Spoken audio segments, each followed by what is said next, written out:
So, some thoughts about the best, right? So, the philosophy of the best, etc.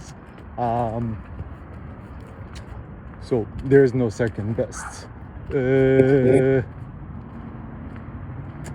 I think the whole philosophy of being American is there is no second best, right? Like, what is the second best after America? China?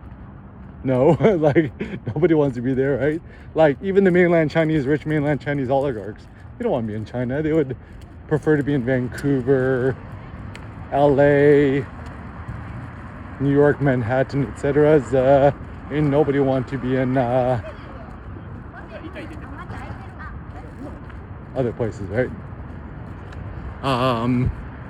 So why is there this cult of different, be different, etc.? So it seems like the general idea is like everyone wants some sort of feeling of supremacy, right? I think it's human nature, right? And like people do it all in different ways, right?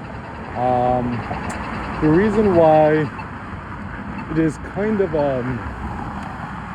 fallacious notion is it's all based on consumerism. So for example, there's this fake notion of being different through your clothing, but like what if everyone just wore the same clothes and instead you would show your differentness based on your personality, your chutzpah, whatever. Like, maybe it's better that everyone just wears Uniqlo clothes or Zara clothes or H&M clothes, and you just let your personality do the talking, your courage, right? Because honestly, all these super evil mega corporations own all the brands, like the Active, there's like a generic corporation that owns Supreme, they own Patagonia, I don't know, they own Patagonia, they own Supreme, they own Vans, they own Ultra, etc. So consumerism, which is different than capitalism, is all about showing and stunting your difference based on your car, your clothes, your shoes, your watch, what is, right? But even like Jay-Z says, we all be the same. I'm in a skirt with you. I'm in a skirt with you. It's like, we all have the same watch. I can't tell who is who, right? So everyone is the same, right? The best way to differentiate yourself is don't differentiate yourself based on your clothes, right? Your fancy clothes. Just assume that everyone's naked, and just let your body and the soul do the talking. So I have a funny proposition. I think even in the world of bodybuilding, right? I think the best strategy is just make it that guys have to perform in the nude, right? The reason why this would be so interesting is you would see the size of their testicles. Actually people get fixated about how big your pee-pee is, but actually your testicles, your balls are actually far more important, because the joke in bodybuilding steroid guys is like, your balls, F them, who needs them anyways, right? And then the simple hormonal thing is, you're injecting your butthole with steroids. Certainly your testicles are going to shrivel up to mini acorns, because your testes no longer have a function to produce testosterone. You're getting from elsewhere, right? Simple biological physics, right? So yeah, if you did everyone that is like performing in the nude bodybuilding competitions, impossible to know if people on steroids or not, but if you see that their balls are super, super tiny, like, The Rock, how big are his testes, right? Probably, like nanomillimeters, right?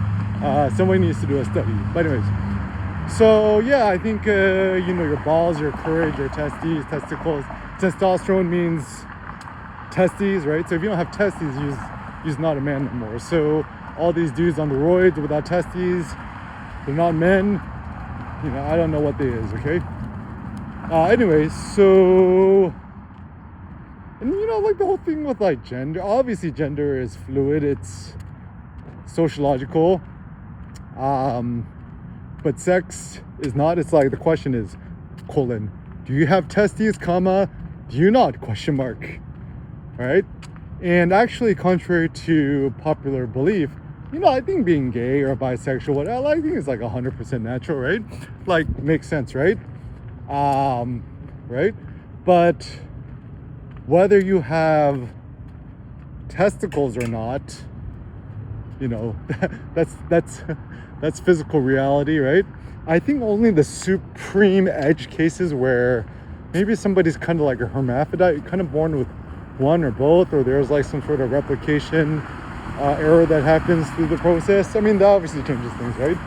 But let's, like, being even focused on these things are actually not that important. What is more important is courage, wisdom, physicality, and the like.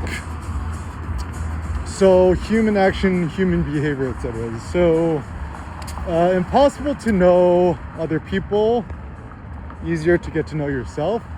And I think the beginning of all wisdom is know thyself, temet nascere, or whatever. The basic idea is first seek to understand yourself, right? And then everything else will follow. And even if you spend 10 lifetimes seeking to understand yourselves, you will never fully plumb and understand why you think, act, and behave the way you do.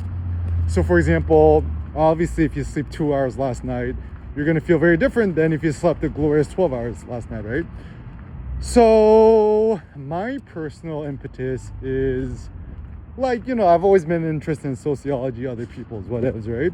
And I'm like endlessly fascinated by other people. Like, it's kind of bad because it's seen as a vice to be judging other people, is seen as a bad thing. But I almost wonder, is it possible to judge, critique, compare, contrast people with love, with a good intent? Even if it's bad intent, is that okay? I think so. I mean, certainly, the whole notion of don't judge others, thou shalt not judge. I'm like, I think perhaps we have to do it wisely, in the sense that it's not just like schadenfreude, but it's actually like trying to steer clear of what you believe to be counterproductive activities in the pursuit of seeking some sort of wiser path for yourself, your kids, your family, etc. So for example, a big thing that I do is when it comes to like how other people raise their kids, right? So it's interesting via negativa principle, where sometimes I see people raising their kids in such a way which kind of like gives me a knee-jerk reaction that, like, I think it's foolish, right? And so then the productive thing to do is not to just like secretly be on the sidelines, think about how you're superior to others. It's rather just like having a compass or a directional path where you're like, okay, I'm not gonna do that with my kids, right?